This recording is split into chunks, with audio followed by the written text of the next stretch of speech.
Hi kids, and welcome to your first day of astrology school. Today we're going to talk about the houses.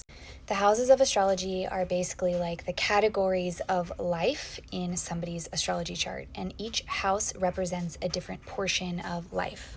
The best way that I've found to memorize what the houses are and what they represent is to kind of just do word associations in my head. The first house is the house of self. Think of the first self, and you will remember that the first house is the house of self. The first house is also the rising sign for somebody's chart, meaning how they present themselves. So, number one, the first house is the house of self.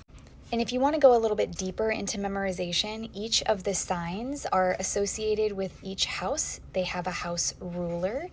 And the first zodiac sign is Aries, and the first house is the ruler of Aries. So if you go to the second house is the ruler of Taurus. The second house is the house of money and possessions. That's going to contain everything that relates to what you will acquire, your wealth. It can show how you feel about money, how you feel about possessions. What I'm reading off of is an astrology master document that I wrote. It's my notes. Anyway, the third house is the house of communication. This is the house of how you are speaking, how you like to be spoken to. This is the house that can contain, if you have communication issues with speaking your mind, that's all third house realm.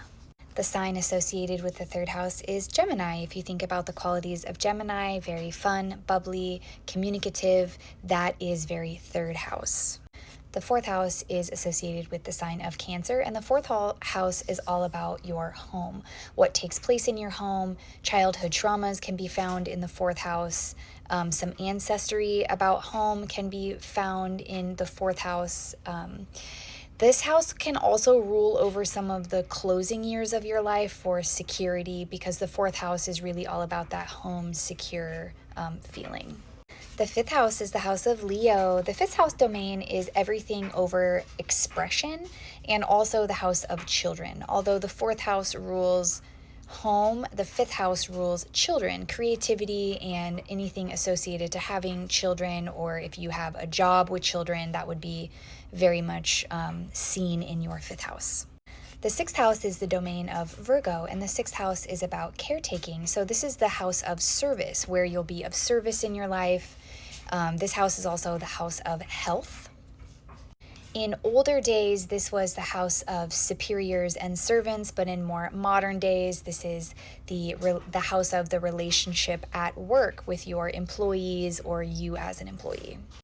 The seventh house is the domain of Libra, and the seventh house is the house of relationships. This is our marriage. These are our close, intimate relationships in that way, and this is where you can see if you're going to have love life issues. This is where you'll want to focus.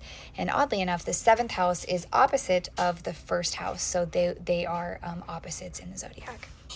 The eighth house is one of the more complicated houses of the zodiac. This is the domain of Scorpio, and this is the house of spiritual transformation. This is the house that can usually be looked at with the conditions around somebody's psychic abilities. If somebody is going to have a deep interest in the occult, that's very eighth house.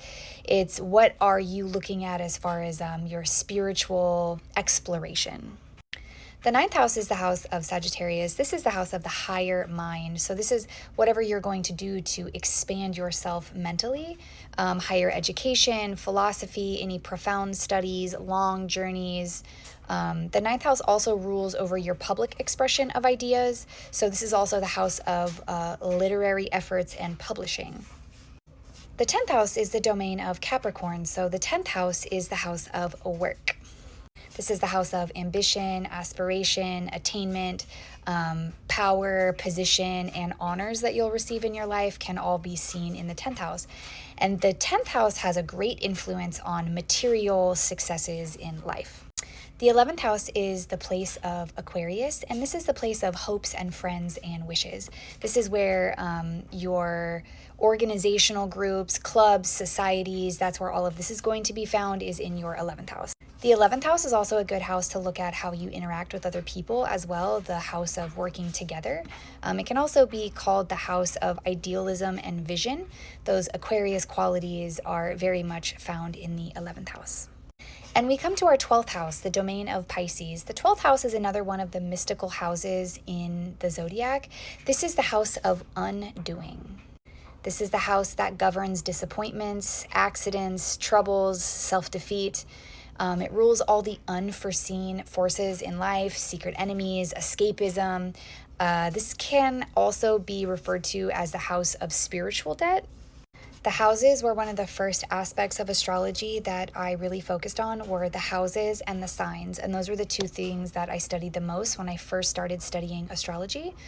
Focusing in on understanding the foundations of what I was learning helped set me up for success later when I was learning the aspects and the degrees and how to do more complex birth charting. So I hope that helped. Make sure to like and follow if you liked it. Okay, love you, bye.